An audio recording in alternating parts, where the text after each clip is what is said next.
Hello, Kel. How are you? Good for a Wednesday, not too bad. Yeah, Wednesdays can be rough. Mid hump day, right? In terms of the way through. Almost. For those of you that don't know you, what do you do? I'm a litigator, have been so for over a decade now. It's all fun and games. So we do anything from small debt recovery matters on to bigger complex commercial litigation, which would include misrepresentation, big negligence actions, things like that. So we've got a nice variety going on at the moment. We opened H Litigation in April, so 6 months, still going strong. Feeling positive coming up towards the end of the year because we have achieved some great results, and I guess we've just followed the natural progression of heading out on our own. So feeling very happy.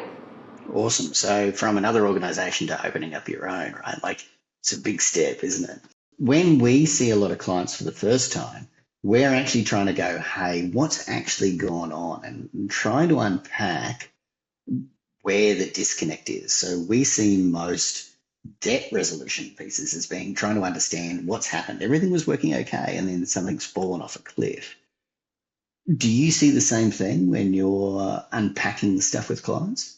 Well, I think as well, particularly with these smaller industries, you only really have a couple of people in the upper C-suite. So, I mean, you can't be across everything, unfortunately. And in terms of cash flow, some months might be great for these people and they go, oh, I'm killing it. And I've got, the P&L from the accountant and it looks good. And then all of a sudden you have a month where you're running an $80,000 ledger that hasn't been paid. And they go, oh, and it all just starts to come unstuck and then they just don't know what to do. And I think where they start spinning the wheels is they keep giving rote, and these people just don't have money to pay. And then your cash flow is getting affected, but you still have to pay your bills. So I think for them, that's where it's getting to a point where they just haven't focused on it, and because they're running a business and they're doing everything else, and then they go, oh, I don't have money to pay for these bills, and then they go, oh, I'm sitting with a ledger that is 60, 90 plus days overdue. And that's especially true when it comes to trade and construction, right? So I'm really good at what I do. How does this work, right? And so you and I talk a little bit about some of these construction matters that we counter and try and figure out what's going on. And what's interesting to me is a lot of the ways to deal with this could be preventative rather than curative. I'm interested in what your thoughts are around how we help people be preventative in getting to that point rather than when it actually happens. How do we identify points earlier and what are paths to solution? Because we get really passionate. And as a business owner, I get passionate myself. I know you do too, right? So the giggle is what do we do to help people? What can businesses do to help themselves I know, to prepare themselves for that outcome? I know people would, like, if in the instance they've just got one bad debt, the client might not be ready to hear, oh, you need to, overhaul everything in your business and get these T's and C's rolled out and, spend, tens of thousands getting everything done. Because generally, again, people, I think, like a fast result and just like, you go out and you order fast food or you go on these crazy diets where, you shed 5 kilograms in a week or something. People like fast results.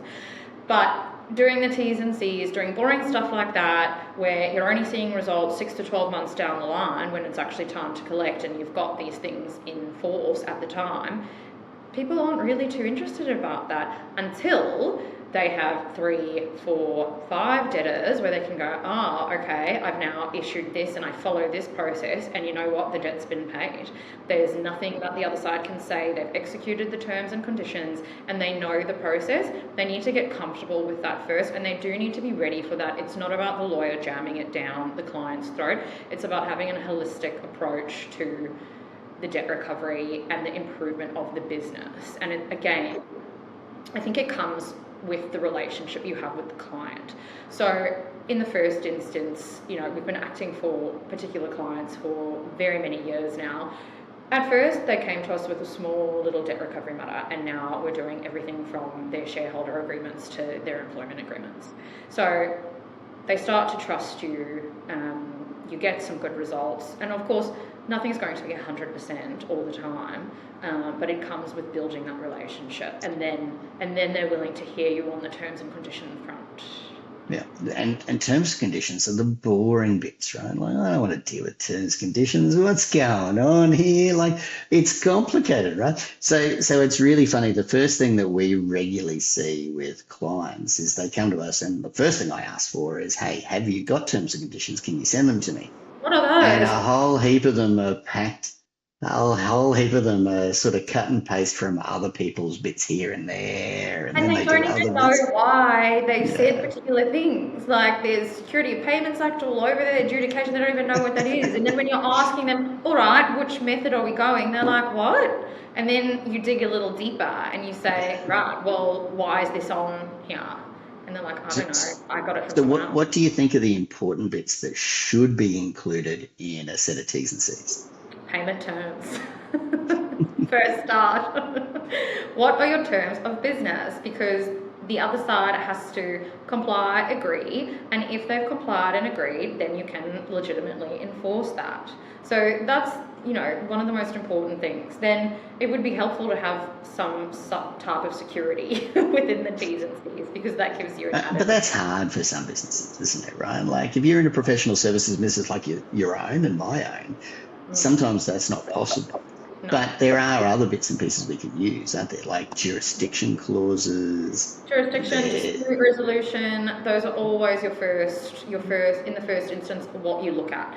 Like if a client's coming to me as a litigator, I'll look at the T's and C's and go, all right, what are the payment terms? What jurisdiction am I in? Are there dispute resolution clauses that I need to be aware of? Is there something sideways here that I need to think about? That's pretty much it if we're thinking, simple. well, and I love cost recovery clauses, but my Yeah. understanding is that courts don't necessarily respect cost recovery clauses anymore. No, they don't, particularly Queensland. So they're just striking those out. I mean, we've had default judgment after default judgment being amended, or we've been given instructions to submit because they just don't like them. So can you help give me a better understanding of how cost recovery clauses technically work and why the courts are ruling against them at the minute? Well, in other jurisdictions, it seems they are more readily acceptable. So we generally file out of those jurisdictions if we have to. Um, there have been a couple of cases and some decisions where the courts just don't see them to be properly incurred, I guess. Or it's because it's not incurred at the time. So it's charged, and again, this depends on each individual entity and how they run the cost recovery piece. Now, if it's charged afterwards upon successful collection, then that's not really incurred at the time. So it's somewhat of a speculative fee, and at the time when you're filing that judgment, it hasn't been properly incurred. So that's why the courts are taking a firmer view to it, because at that point in time, it's actually not on any invoice and it hasn't been charged.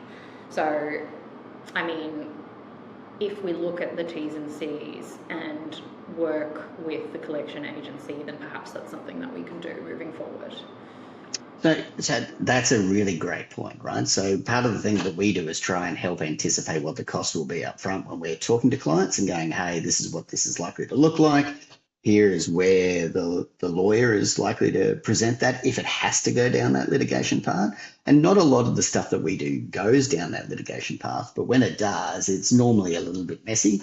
And so we're trying to cover that off and anticipate that. So if I'm the client, so if I'm the creditor, how would you recommend somebody approach something like establishing what those costs are to more likely get them accepted by a court? Always clear from the start. I know because I've worked in this industry for a long time, particularly in that small debt recovery space. And a lot of the collectors sell it as, oh, you don't pay anything right now, and then it's only at the end. So, of course, if you then try and amend that later, the client's head blows up and you're going, oh, no, I'm just trying to get the costs across the line so that the courts see them as being properly incurred, and you're trying to explain these really complex legislative instruments to them, and yet they've been told something at the start that's entirely different. Of course, you need to understand that it's the management of that relationship. So maybe don't say that stuff at the beginning if you're running it in a jurisdiction where, and I mean, this is also hard for collectors to be across as well. You know, there's a lot of states in the country, it's difficult. They're also not solicitors and they haven't been doing this stuff day in and day out, particularly if they're just starting out and new. So it only takes a couple of times for you to get your head blown off by a client going, this is not what was said, until you learn, and then you handle the relationship a bit better. So don't overpromise and then underdeliver, or don't ever say something. And I mean, doctors and lawyers are quite similar like that. If you ask a doctor, all right, what are my percentages here? Or a lawyer, what's my percentage? Give me an estimate of the win. A lawyer's never going to tell you dead straight, oh, you've got this. It's always going to be, oh, you know, you've got some prospects, but you need to consider these risks.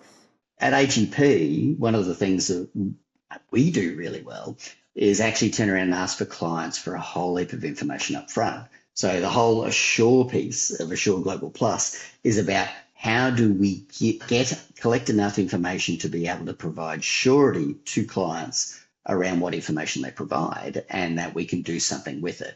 So we're not doing anything blind. Our job is to deliver quality outcomes to clients by respecting what their process is and the complications they've got. And then how do we deliver that to somebody who can help prosecute that? So the advantage that we have when we're dealing with law firms like yourself, AGP's job is to turn around and say, hey, help us assemble the information for you so that we can get you best represented. Which I think is really important, because that really, I mean, if we just get a whole dump of material, that really eats into our time. If it comes in a structured way, we know what we're looking for, but we're also not just blindly following, because I also think that can be a problem sometimes too, when we go, this is the client's story, this is what they've told us, and every client is like a lawyer these days, you know, like there's ChatGPT, they Google things, they talk to people, everyone's got a solicitor who's a friend. So by the time they've come to you, I feel like they've got a pretty good idea of what they're in for. They might just have a couple of questions upon some other complexities, but that is key, getting the right material at the right time.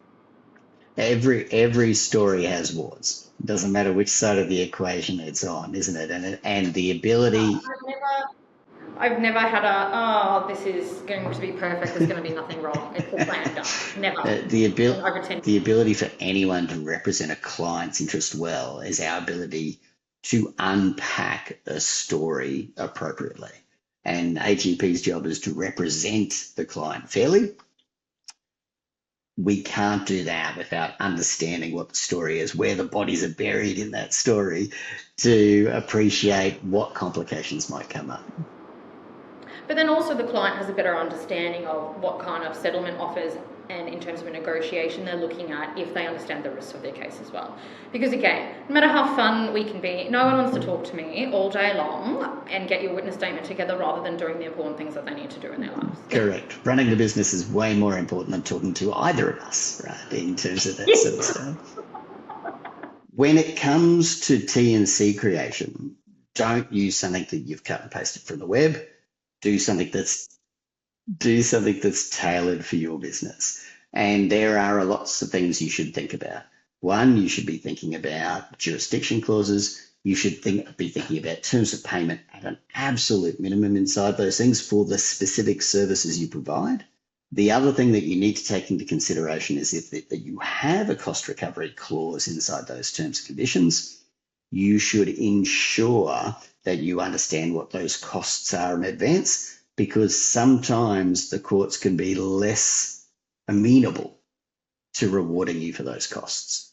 Well, if people have a problem with stuff that they can do, they can talk to either AGP, obviously, at our address. And we've got a network of contacts like H Litigation that can help you with those pieces. Fantastic. Well, thank you very much for your time today. Of course, it's been fun as always, and it'll be a race to the end of the year. I think it's been a massive year and we'll all get there, but I'm sure there'll be some craziness in between. Happy days. Thanks, Great. Kelly. Michael.